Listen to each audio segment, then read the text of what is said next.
চলতি অর্থবছরে ২৪ কোটি টাকা ব্যয়ে কুষ্টিয়া খুলনা মহাসড়কের বটতল থেকে ইসলামী বিশ্ববিদ্যালয় পর্যন্ত ৯ কিলোমিটার সংস্কার কাজ হাতে নেয় সড়ক ও জনপথ বিভাগ, যার কাজ পায় জহিরুল কনস্ট্রাকশন লিমিটেড নামে একটি ঠিকাদারি প্রতিষ্ঠান। তবে সড়কের এ সংস্কার কাজে উঠেছে ব্যাপক অনিয়মের অভিযোগ। ১৯ জেলার সাথে সংযোগকারী গুরুত্বপূর্ণ এই সড়কটি সংস্কারে প্রতি কিলোমিটারে ব্যয় ধরা হয়েছে ৩ কোটি টাকার মতো। তবে এই সড়কটি সংস্কারে একদিক থেকে কাজ চললেও অপর দিক থেকে যাচ্ছে ভেঙে। তাই কাজের মান নিয়ে উঠেছে নানা প্রশ্ন।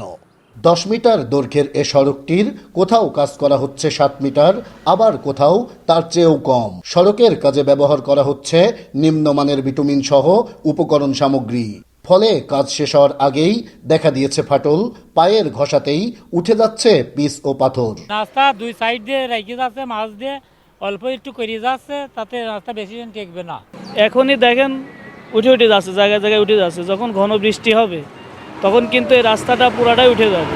সেদিনকে করলো রাস্তা, ওই জায়গাটা রাস্তা ভেঙে গেছে মাঝখানে। তাও গেল ১ মাস আগে ৮৬ লাখ টাকা ব্যয়ে কুমারখালীর আলাউদ্দিননগর থেকে খোকসার জিলাপিতলা পর্যন্ত কুষ্টিয়া রাজবাড়ী মহাসড়কের সংস্কার কাজ সম্পূর্ণ করে সড়ক বিভাগ, যে কাজেও নিম্নমানের বিটুমিন ও পাথর ব্যবহারের অভিযোগ উঠেছে কর্তৃপক্ষের বিরুদ্ধে। কাজ শেষ হতে না হতেই উঠে যাচ্ছে পিচ ও পাথর। সড়কের মাঝে সৃষ্টি হয়েছে ছোট বড় গর্ত।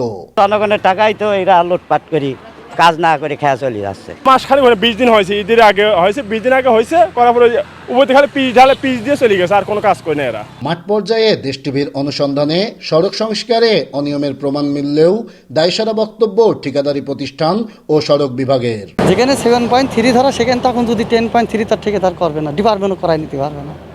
আমার দৃষ্টিতে কাজ ভালো হচ্ছে। মানুষ তো সিলকোট কাজটা দেখে অভ্যস্ত, এসবিএসটি কাজটা কিন্তু একটু ভিন্ন ধরনের। যখন এইটার ফান্ড দিচ্ছে তখন কিন্তু এটা 5 বছর হয় নাই, যার ফলে সাইডের অংশের কিন্তু ফান্ড আমাদেরকে দেয় নাই। সড়ক সংস্কারের নামে এমন অনিয়ম ও দুর্নীতির সঙ্গে জড়িতদের বিরুদ্ধে তদন্ত সাপেক্ষে ব্যবস্থা নেওয়ার দাবি জেলাবাসীর। নাহিদ হাসান তিতাস, দেশ টিভি, কুষ্টিয়া।